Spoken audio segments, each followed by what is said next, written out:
Coronavirus dans le monde, point global sur la pandémie ce dimanche.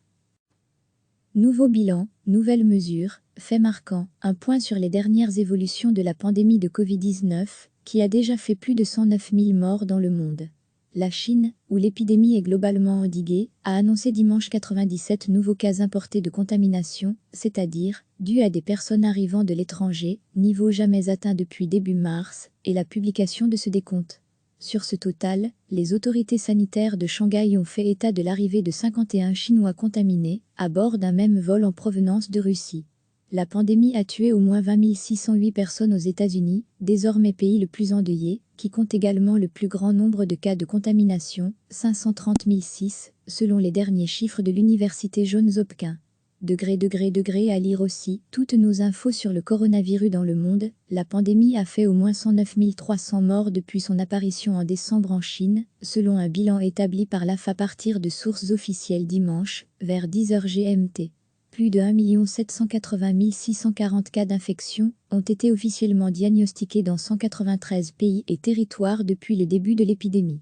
Avec un total de 75 millions de morts, pour 909 700 cas, l'Europe est le continent le plus durement touché. L'Italie recense 19 468 décès, l'Espagne 16 972, la France 13 832 et le Royaume-Uni 9 875. Après 3 jours consécutifs de baisse, le nombre quotidien de morts est remonté dimanche en Espagne, 619 en 24 heures. L'Asie du Sud, Inde, Bangladesh, Pakistan, Afghanistan, risquent de subir, cette année sa pire performance économique en 40 ans, ce qui va nuire aux efforts de lutte contre la pauvreté dans la zone, a estimé dimanche la Banque mondiale. Le pape François a proposé dimanche dans son message de Pâques de réduire voire d'annuler la dette des pays pauvres et lancé un appel à un allègement des sanctions internationales et à la solidarité de l'Europe. Dans un monde opprimé par la pandémie, qui met à dure épreuve notre grande famille humaine, il a appelé à répondre par la contagion de l'espérance, dans ce message prononcé à l'intérieur d'une basilique Saint-Pierre désespérément vide. À Jérusalem, un court chapelet de religieux a célébré le plus important moment liturgique de la tradition chrétienne dans le Saint-Sépulcre, fermé au public pour la première fois en plus d'un siècle lors d'un dimanche pascal. Le Liban a prolongé le confinement de sa population, jusqu'au 26 avril. En Syrie, les écoles et universités resteront fermées jusqu'au 2 mai. L'Argentine a reconduit jusqu'au 26 avril le confinement obligatoire dans les grandes villes, tout en envisageant de l'assouplir dans les zones rurales. Le Premier ministre britannique Boris Johnson, sorti jeudi soir des soins intensifs mais toujours hospitalisé, a remercié dimanche le service public de santé, le NHS, de lui avoir sauvé la vie. Ces remerciements interviennent alors que le mécontentement gronde au sein du personnel soignant, qui dénonce notamment le manque cruel d'équipements de protection. La Chambre des communes canadienne a adopté samedi un programme de subvention des salaires, présenté comme la plus vaste mesure économique dans le pays depuis la Seconde Guerre mondiale, pour aider les entreprises et leurs employés à traverser la crise. Le gouvernement britannique a annoncé donner 200 millions de livres, 227,6 millions d'euros, supplémentaires aux pays en développement, pour combattre la pandémie, afin d'éviter qu'une deuxième vague mortelle ne touche le Royaume-Uni. Recevez chaque matin l'essentiel de l'actualité.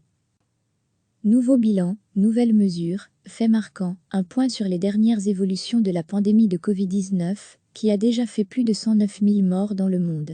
La Chine, où l'épidémie est globalement endiguée, a annoncé dimanche 97 nouveaux cas importés de contamination, c'est-à-dire dus à des personnes arrivant de l'étranger, niveau jamais atteint depuis début mars, et la publication de ce décompte.